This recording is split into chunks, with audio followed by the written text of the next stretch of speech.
Welcome back to my channel, Statistics for Applied Linguistics. I'm Dr. Marnie Menegra, and in this video, we are going to look at an introduction to the analysis of variance, or the ANOVA tests. So we're going to look at what the ANOVA tests are and which one you would choose for a particular study. Now, the basis behind which one to choose is what are the independent variables and the dependent variables of the study? So the first question, what is the independent variable? The independent variable is the cause. And this is what we can either manipulate or control. And if we're doing a graph, it's going to go on the x-axis.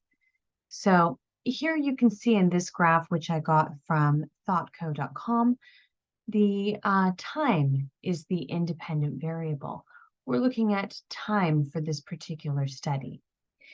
Examples of independent variables that you might look at for your study would be the style of instruction if you're comparing grammar translation to connectivism, or it could be the location. You might have some students in Canada and some students in Spain, or it could be their language level. Some students might be at a lower language level than the other students. So these could be different independent variables. Your dependent variable is the result. So it's what we're going to measure, and this is what goes on the y-axis. So remember, the y-axis is the one that is vertical. We used to think of this in in school, that the tail points down. So that's how we know that it is vertical. Now, in this case here, speed is the result, what we're measuring. We're measuring speed of something occurring over the course of time. Now, what you would have for your studies as an example would be maybe their test scores. So if you're doing a pre-test, post-test design, the difference between the two tests would be the dependent variable. It could be changes in attitude or increases in knowledge or increases in empathy, depending on what it is that you want to measure. Okay, so now let's look at the types of analysis of variances. The ANOVA types, the first one is a one-way ANOVA. So we have one independent variable. So one thing that we're measuring, it could be one test, and one dependent variable, but this would be for two or more groups. So note that with a one-way ANOVA, if you only have two groups, you can use a t-test. So you could use an independent samples t-test. But you can also do this with an ANOVA, just like you can do the same thing with a chi-square as a non-parametric test. So with a one-way ANOVA, an example might be, does the style of instruction influence the test scores? So you might have three different styles of instruction if there are three groups. Okay, the second ANOVA type would be a two-way ANOVA. So this is where you have two independent variables and one dependent variable for two or more groups. So your independent variables, this might be whether you're looking at both income and gender, and if this influences anxiety at a job interview. So your two independent variables, one is the income level, and the second is the gender. And your dependent variable, you're really measuring anxiety.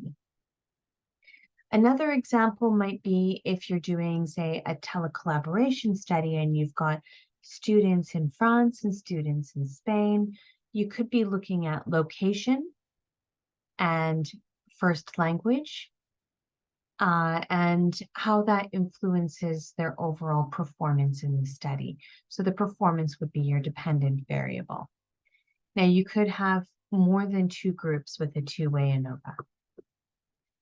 A MANOVA is a multivariate analysis of variance. So the M stands for multivariate.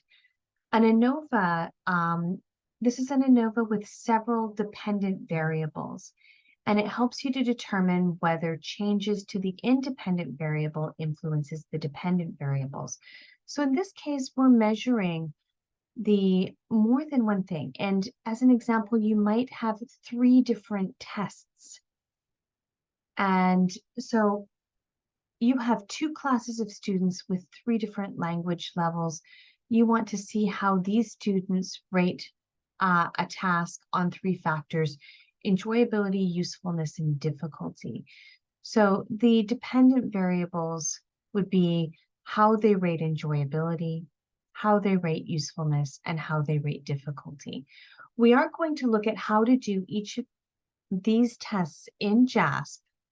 Now, the one thing I will say with the MANOVA does not give you the effect size in JASP. It also does not allow you to do post hoc tests. So in place of a MANOVA, you may want to just look at doing a one-way ANOVA or various t-tests. So that way you get a much clearer picture when doing this in JASP. But a MANOVA can be done to answer multiple research questions at once. Okay, there are two more types of ANOVAs. The next one is a repeated measures in ANOVA. In a repeated measures ANOVA, you have two or more groups where all of the groups go through the same tasks or the same treatments within the study, or they could be exposed to the same testing. So a repeated measures ANOVA, if you have two or more groups, this can be done for a pretest post-test design. All of the groups get the same pretest, all of the groups get the same post-test. So if there's two or more groups receiving the same styles of instruction, provided that the testing is exactly the same, you would do this one through a repeated measures ANOVA. So if you only had one group, you would use a paired samples t-test. But if you have two or more groups for a pretest post-test design, this would be a repeated measures ANOVA. Finally, the last type of ANOVA is an ANCOVA, and the C in ANCOVA stands for an analysis of covariance. And a covariate is an independent variable that can affect the outcome of a test, but it might not, and it is not the main variable of interest. So it can be a possible explanatory variable of the dependent variable. So that is, we have an independent variable, a dependent variable, and a covariate. And I'm going to give you an example of this. A case of an ANCOVA would be that you want to compare the difference between income levels and gender. So as an example, gender would be the independent variable, but income level would be the dependent variable. So I'm doing a corporate examination of, are we paying people fairly based on their gender or gender identity? Now, the covariate could be the number of years in post-secondary education. So even though that is not the main variable of interest, that might actually influence the results.